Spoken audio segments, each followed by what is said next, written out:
Shalom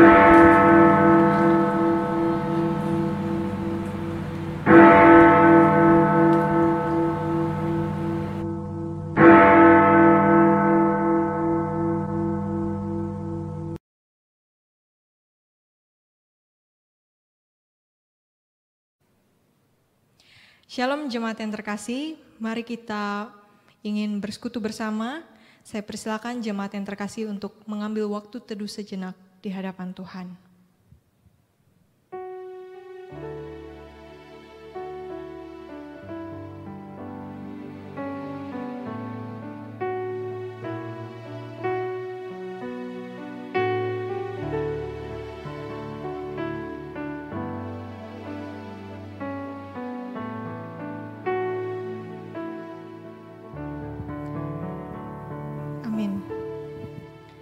Mari jemaat yang terkasih, kita mau bersama-sama menyanyikan pujian Tuhan yang pimpin jalanku.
Bersatu dalam doa. Bapa dalam surga, terima kasih atas kebaikan-Mu di dalam kehidupan kami. Kami bersyukur boleh memiliki Allah yang begitu baik seperti Engkau. Ya Tuhan, kiranya kami pada hari ini boleh bersekutu bersama, boleh merasakan perjumpaan dengan Tuhan. Kiranya sepanjang persekutuan ini, biarlah hanya Engkau saja ya Tuhan yang memimpin setiap kami. Terima kasih ya Tuhan, hanya di dalam nama Tuhan Yesus kami berdoa. Amin. Mari jemaat yang terkasih, sebelum kita mendengarkan kebenaran firman Tuhan, mari bersama-sama kita menyanyikan pujian Firman Hidup.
Dipersilakan.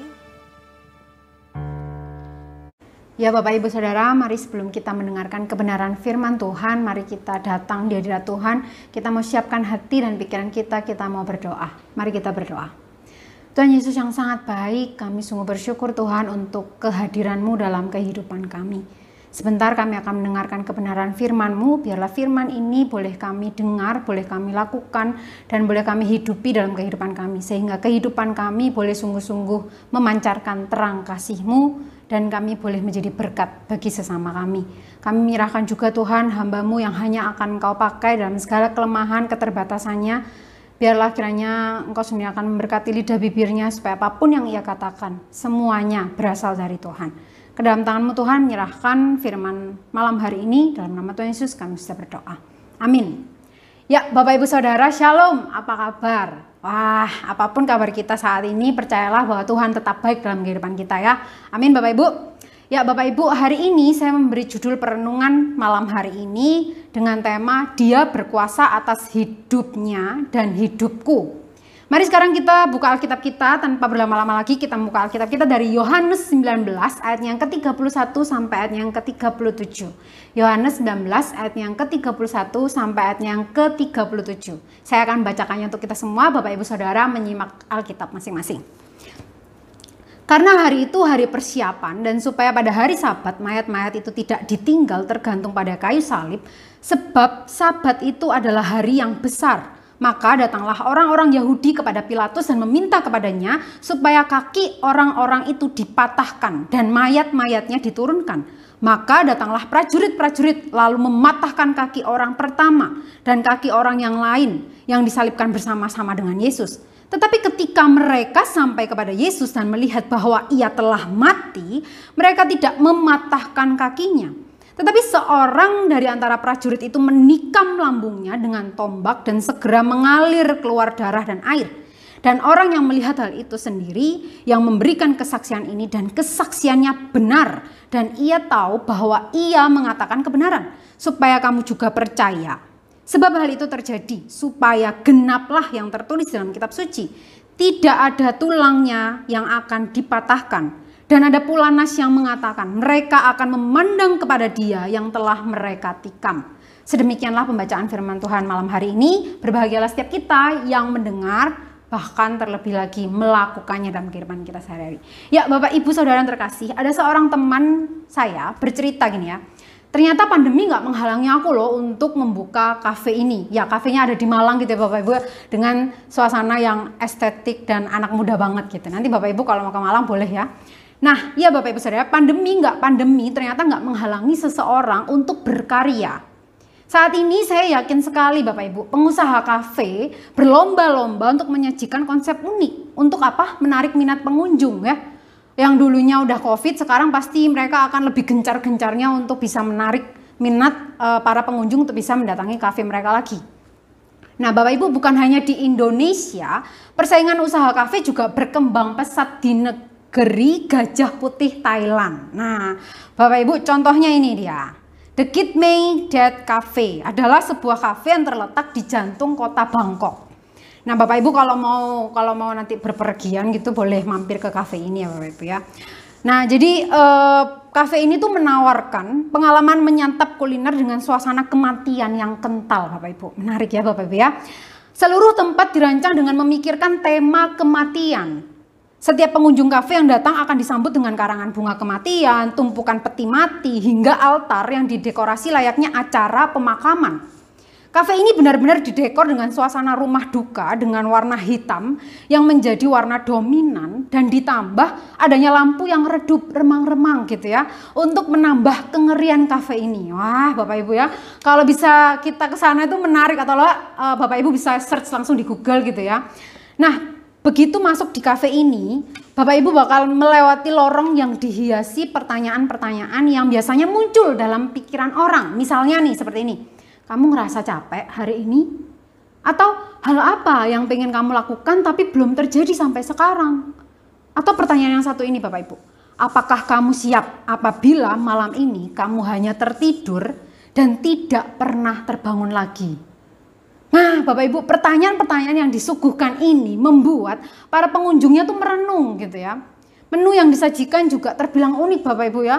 Nama-nama menu makanan di kafe tersebut diganti menjadi menu yang mengingatkan umur manusia, penderitaan, rasa sakit hingga kematian. Tapi saya berdiri di sini bukan untuk memamerkan kafe ini ya Bapak Ibu ya, bukan, karena memang bagus aja. Jadi Bapak Ibu boleh search gitu ya, kalau misalnya nanti ada uang bisa ke sana boleh ya, mampir ke sana. Nah Bapak Ibu, alasan pemilik kafe memilih konsep kematian adalah untuk menginspirasi orang-orang yang berkunjung untuk dapat menikmati setiap momen dalam kehidupan mereka, sambil terus bersyukur untuk hidup yang sudah Tuhan berikan. Karena kita nggak tahu Bapak Ibu kapan hidup kita tuh berakhir. Semua ada di dalam kuasa Tuhan. Nah 100% benar sekali ya Bapak Ibu ya perkataan Pak pemilik kafe ini ya. Kita nggak tahu kapan hidup kita akan berakhir. Itu benar sekali Bapak Ibu. Mungkin saja, saya nggak tahu, 10 menit lagi, 30 menit lagi, atau bahkan beberapa detik lagi apa yang terjadi sama hidup kita nggak tahu. Berbicara soal kehidupan yang berakhir alias kematian Bapak Ibu, kita pasti sepakat kalau kematian adalah suatu hal yang nggak bisa kita hindari. Karena kita masih ingin hidup selama mungkin aku masih mau hidup pokoknya ya, nggak bisa ya Bapak Ibu ya. Kita merencanakan atau mengerjakan ini itu, kita nggak bisa tuh punya pemikiran hal seperti itu karena kita nggak tahu kapan kita masih hidup. Dan kematian adalah hal yang memang nggak bisa kita kendalikan dan kuasai dengan uang kita atau dengan cara apapun kita membeli supaya kita bisa tetap hidup. Itu nggak bisa Bapak Ibu, karena kita nggak punya kuasa atas hal itu.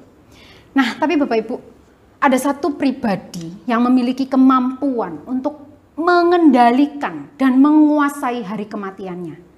Dalam bacaan yang tadi sudah kita baca bersama Bapak Ibu, Yohanes ingin kita melihat kemuliaan dalam kematian Tuhan Yesus. Karena Tuhan Yesus sendirilah pribadi yang mampu mengendalikan setiap peristiwa-peristiwa yang terjadi dalam kehidupannya. Setelah kematian, terus habis itu dia mengendalikan penguburannya sendiri, dan kemudian mengerahkan segala kuasa untuk bangkit dari kematian. Hanya dialah, hanya Tuhanlah yang mampu mengendalikan dan memiliki kuasa atas kematiannya. Nah Bapak Ibu, terus apa maksud dari semua hal ini? Mungkin ada yang bertanya seperti itu ya. Apa sih maksud dari semua hal ini Lia? Misalnya kayak gitu ya. Ya Bapak Ibu Saudara, ditemukan ada sekitar 30 nubuatan khusus dalam perjanjian lama. Kalau Bapak Ibu sering baca Alkitab, mungkin Bapak Ibu bisa mengerti gitu ya.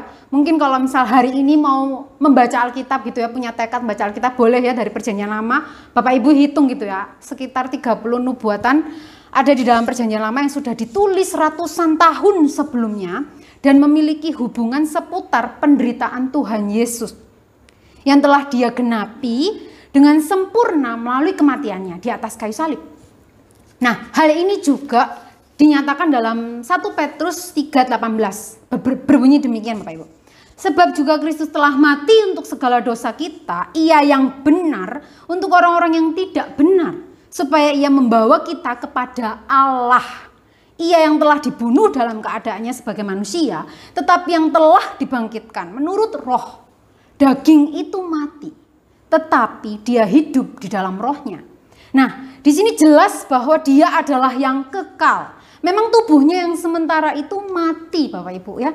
Tapi dia hidup dan dia mengendalikan segala sesuatu yang terjadi pada tubuhnya. Wow, saya bisa katakan seperti itu ya Bapak Ibu. Dia memiliki kendali atas kehidupannya. Dan malam ini Bapak Ibu saya mau ajak kita buat kepoin kisah Tuhan Yesus, kisah hidup Tuhan Yesus lewat kitab Yohanes. So, Alkitabnya jangan ditutup Bapak Ibu ya, karena saya mengharapkan kita sama-sama mau belajar. Nah, Bapak Ibu saya juga berharap nanti Bapak Ibu Saudara bisa ikutan PA yang diadakan setelah kebaktian Firdo ini. Karena saya ingin lebih menjelaskan dan memberikan bukti-bukti bahwa Yesus memang berkuasa atas hidupnya. Ya Bapak Ibu, saya undang Bapak Ibu untuk ikut PA malam hari ini. Ya Bapak Ibu Saudara yang terkasih, dari sejak awal Tuhan Yesus melayani, kematian itu memang sudah mulai membuntutinya. Loh, kok bisa? Misal gitu ya Bapak Ibu ya. Coba kita cek aja, kita buka Alkitab kita. Di Yohanes pasal 5 ayatnya yang ke-16 dan 18. Di situ jelas tertulis bahwa karena itu orang-orang Yahudi mencari untuk membunuh dia. Karena ia bukan saja melanggar hari Sabat, tetapi juga menyebut Allah adalah Bapanya sendiri. Dan dengan demikian membuat dirinya setara dengan Allah. Nah, di pasal ini mulai, Bapak Ibu ya, orang-orang Yahudi mulai nggak suka sama Tuhan Yesus. Selanjutnya, nggak cuma di pasal 5 Bapak Ibu ya, di pasal 7 ayat 1. Sesudah itu Yesus berjalan di Galilea. Dia tidak mau tetap tinggal di Yudea karena orang-orang Yahudi berusaha untuk membunuhnya. Lalu pasal 8 ayat 37. Aku tahu bahwa kamu gitu ya, kamu di sini maksudnya adalah orang-orang Yahudi. Ini Yesus tuh menegur orang-orang Yahudi ya gitu ya Bapak Ibu ya. Adalah keturunan Abraham, tetapi kamu berusaha untuk membunuh aku, yaitu Tuhan Yesus. Karena firmanku tidak memiliki tempat di dalam kamu. Jadi di sini Yesus menegur lagi orang Yahudi. Nah, lalu selanjutnya di dalam ayat 40 Bapak Ibu. Tetapi sekarang kamu mencari untuk membunuh aku, seorang yang telah mengatakan kebenaran kepadamu. Nah, lalu lanjut lagi di ayat yang ke-59, ayat terakhir di pasal 8. Mereka mengambil batu Bapak Ibu untuk melempari Tuhan Yesus. Di momen ini orang-orang Yahudi, orang-orang ahli Taurat itu sudah mulai kesel sama Tuhan. Dia ingin membunuh Tuhan saat itu dengan apa? Merajam Tuhan Yesus dengan batu. Kalau misalnya ketika itu orang Yahudi merajam, berarti itu sudah menjadi eksekusi publik ya Bapak Ibu ya. Nah, tapi akhirnya Tuhan Yesus meninggalkan bait suci. Loh. Kenapa kok Tuhan Yesus meninggalkan bait suci gitu ya? Masa Tuhan Yesus nggak mau menerima penderitaan itu? Bukan ya Bapak Ibu Saudara, bukan seperti itu. Tapi memang karena Tuhan Yesus belum saatnya meninggal saat itu. Lalu Bapak Ibu ya, selanjutnya di pasal 10 ayat 30. Dia berkata seperti ini. Aku dan Bapa adalah satu. Nah, pernyataan Yesus ini kembali memancing orang-orang Yahudi menjadi marah dan geram. Mendengar pernyataan yang kurang ajar itu, Bapak Ibu. Sehingga mereka mengambil batu kembali untuk melempari Yesus. Dan puncaknya, Bapak Ibu, di pasal 11 ayat 53, sejak hari itu, mereka mulai merencanakan untuk membunuh Yesus. Jadi sudah dari pasal 5 sampai pasal 11, orang-orang Yahudi sudah bersepakat, bersekongkol untuk ingin membunuh Yesus yang kurang ajar itu menurut mereka. Dan kematian mulai benar-benar membuntuti Tuhan Yesus saat itu. Ya Bapak Ibu, kematian memiliki ketakutan. Benar sekali. Bukan hanya karena apa yang terjadi sesudahnya, ya kita berduka, kita menangis karena kita nggak bisa bertemu lagi dengan orang yang kita kasihi.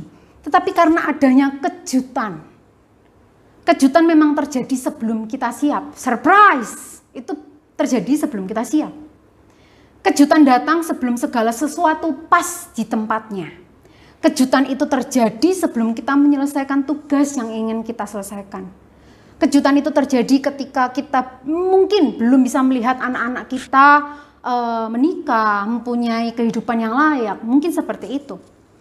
Nah, kematian adalah kejutan dan nggak bisa kita kendalikan dengan uang atau cara apapun Bapak Ibu.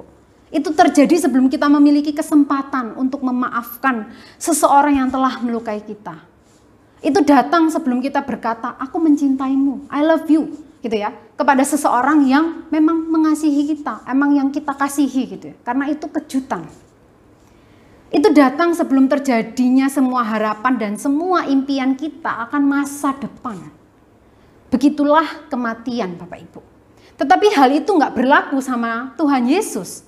Jelas sekali dalam Yohanes 10 ayat 18, Yesus berkata, tidak seorang pun mengambilnya daripadaku, melainkan aku memberikannya menurut kehendakku sendiri. Aku berkuasa memberikannya dan berkuasa mengambilnya kembali. Inilah tugas yang kuterima dari Bapakku. Dan itulah yang Yesus lakukan Bapak Ibu. Dia mengendalikan kematiannya seperti yang tertulis di dalam pasal 19 ayat 30. Sesudah Yesus meminum anggur asam itu, berkatalah ia, sudah selesai. Lalu ia menundukkan kepalanya dan menyerahkan nyawanya. Wow Bapak Ibu, sampai di momen ini, jelas sekali terlihat bahwa Tuhan Yesus juga memiliki kuasa untuk mengendalikan apa yang terjadi setelah dia mati. Yesus berkuasa mengendalikan penguburannya, dan kemudian Yesus juga berkuasa mengendalikan kebangkitannya. Nah Bapak Ibu yang terkasih, nggak cuma sampai di sana ya Bapak Ibu ya. Berarti khotbah ini selesai? Enggak Bapak Ibu ya. Yohanes melalui perikop yang tadi sudah kita simak bersama dengan cermat dan lihai, mengamati hal yang menarik terjadi pada saat kematian Tuhan Yesus di kayu salib. Dan hal inilah yang membuat kesan mendalam padanya saat dia menyaksikan penyaliban dan kematian Yesus itu terjadi secara langsung. Jadi Yohanes itu ada di dalam TKP ya Bapak Ibu. Kaki-kaki Yesus tidak patah, seperti halnya dua lelaki lain yang disalibkan hari itu. Nah, hal menarik lainnya yang terjadi pada saat kematian Yesus melalui seorang prajurit Romawi yang melihat bahwa ternyata Yesus sudah mati. Lalu apa yang dilakukan prajurit tersebut? Prajurit tersebut menusukkan tombak ke lambungnya dan mengalirlah air beserta darah. Tetapi prajurit ini tidak menusukkan tombak ke lambung para penjahat di samping kanan kiri Tuhan Yesus. Nah, memang benar Bapak Ibu ya, Yesus Kristus adalah domba Paskah yang disediakan Allah untuk umatnya. Jadi Yesus Kristus adalah domba Paskah yang disediakan Allah untuk umatnya. Yesus Kristus adalah penggenapan sempurna dari anak domba Allah yang akan menanggung segala dosa semua orang percaya, termasuk engkau dan saya. Jadi hutang dosa itu dibayar lunas Bapak Ibu sama Tuhan Yesus. Dia membayarnya penuh, enggak setengah, enggak kredit gitu ya. Enggak, dia membayarnya penuh. Yesus telah membayar lunas hutang dosaku dan hutang dosamu. Kematiannya di atas kayu salib, itulah yang menjadi momen yang seharusnya kita tuh pahami, rasakan betapa dia tuh cinta sama kita Bapak Ibu ya. Ya Bapak Ibu, nubuat telah digenapi ya. Dia memiliki kuasa atas kematiannya. Dia memiliki kuasa atas perawatan tubuhnya setelah dia mati. Dia memiliki kuasa atas kebangkitannya. Dan Yohanes ingin agar setiap orang percaya, engkau dan saya, sadar bahwa darah Yesus adalah satu-satunya obat untuk masalah dosaku dan dosamu. Darah Yesus Kristus membersihkan kita dari setiap dosa dan membuat harusnya kita tuh percaya 100% kepada Dia sebagai juru selamat yang menebus kita.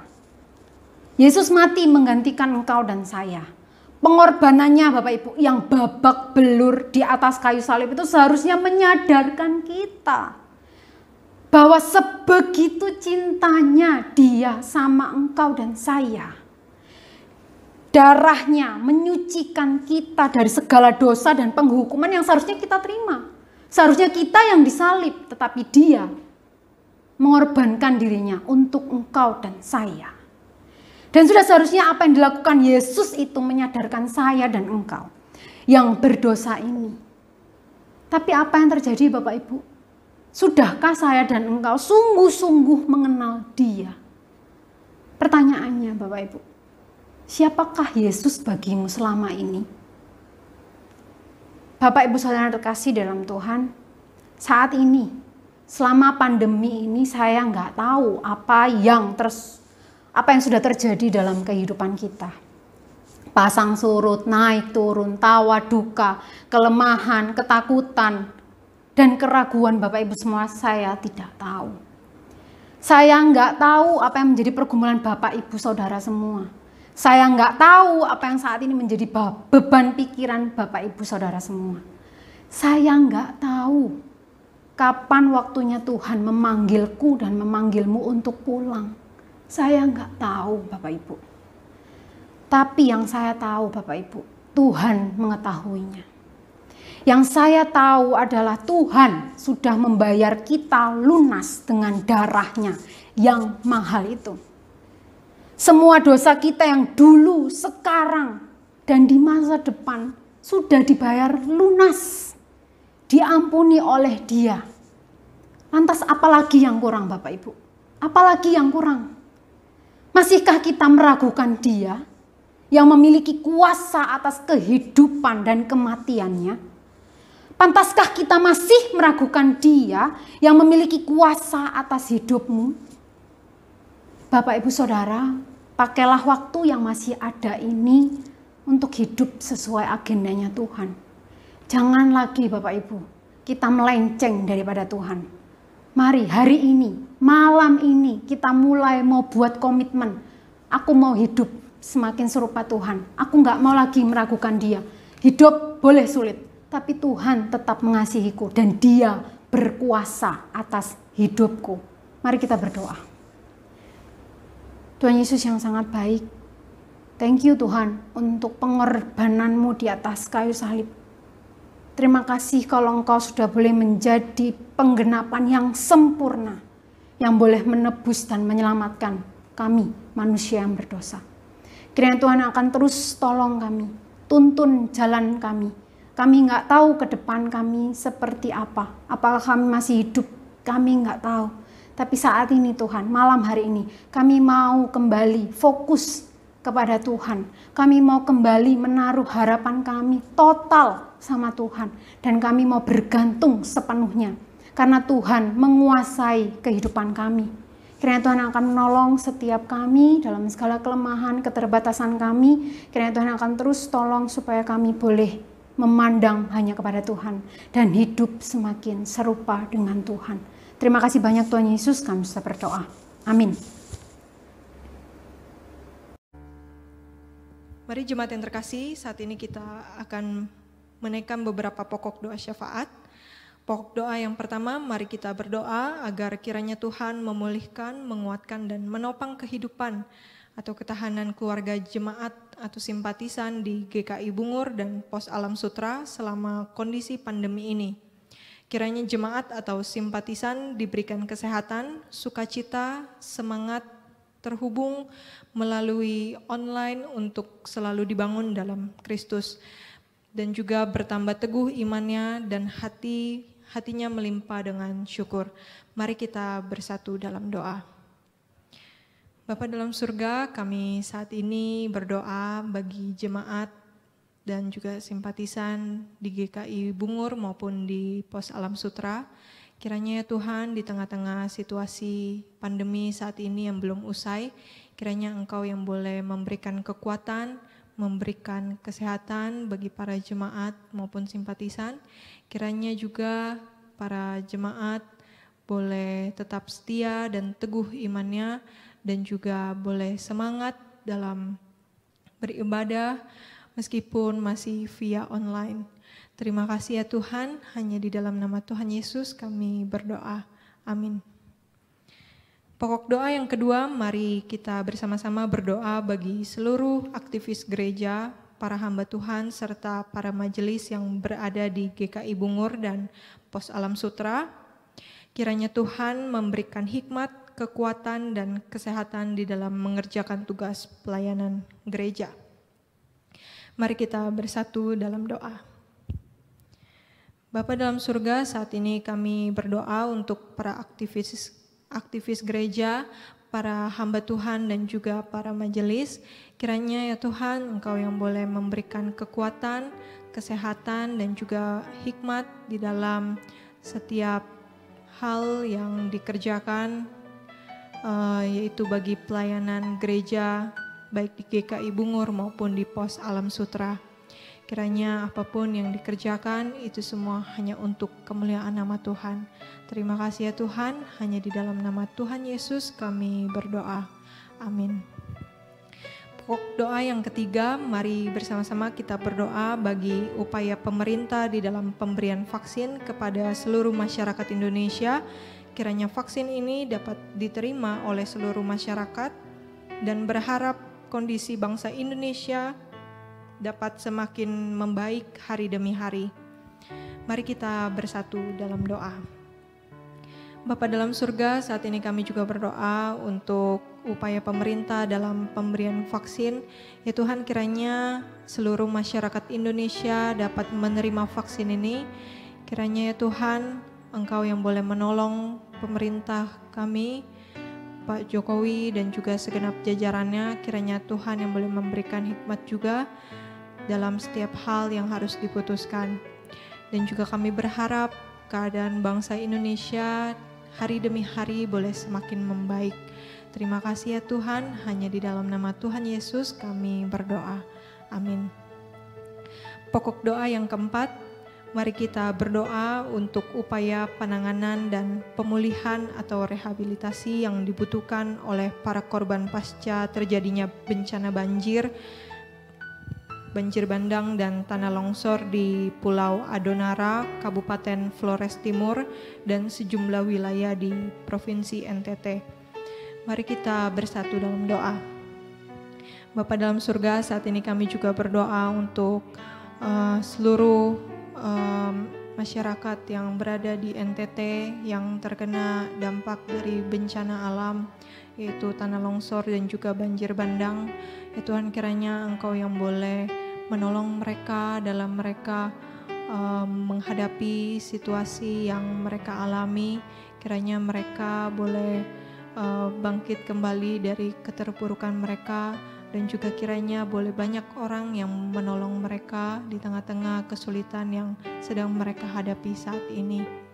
Ya Tuhan, kami menyerahkan seluruh kehidupan mereka ke dalam tangan kasih dan kuasa-Mu.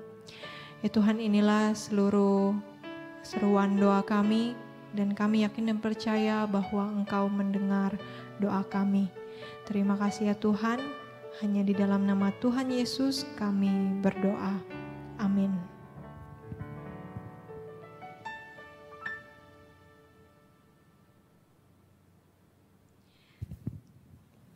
Ya, jemaat yang terkasih, persekutuan firman dan doa telah usai, dan selanjutnya akan dilanjutkan PA melalui via Zoom meeting. Tuhan Yesus memberkati.